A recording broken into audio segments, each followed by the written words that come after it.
am nañ mbégte bu baax tey taxaw seetlu bi lan la rek mooy notre Sadio Mané quoi ñaanco national waaw mu nekk suñu fierté Sénégal fierté Afrique yëpp mais nag yàlla teg ko nattu muy dafa blessé loolu day dal jour loolu ko moom day dal jour quoi waaw sport football ak blessé ñoo ànd waaw mais da koy ñaanal yàlla mu may ko wér ba bu ñëwaatee lépp lu mu mënoon mu mënaat lu ko raw waaw beneen bis topp mooy comme que dafa blessé forfait du dem mondial suñ ko mënee utal kenn ñu utul beneen jour moo gën àndaal bàyyi ay Sénégal yi ma àndaa nangam déedéet si yàlla na bu woon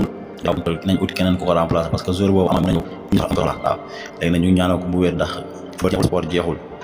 waaw bu ñaaree incha allah yàlla mën yokk nañ ko moom ndax xam nañ ni li Sénégalais yi am li leen métti lépp Sadio am leen que Sadio si terrain yi jàmbaar la dina wane boppam mais nag ñiy ñaax joueurs yi di leen wax ni leen Sadio newu fi mais dara nañ wane ñoom tamit ay joueurs lañ dañ wane seen bopp parce que du question ni Sadio Mané nekkul si tanière bi rek dañ leen di bàyyeeko wala nangam déedéet nañ taxaw football parce que Cameroun bi muy jël bu ñëw bopp kon nag football il faut nga ñëw boo ñëwee nga aussi waaw ñi wax ni nañ ko jël ku ñu moom ku mu lor yéma keneen ku mën a ñëw waaw nag moom nañ doon suñu sago Sadio Mané mooy ñëw xam ndax nañ ñaanal di ñaanal Sénégal yàlla may ko ndam jërë ngeen def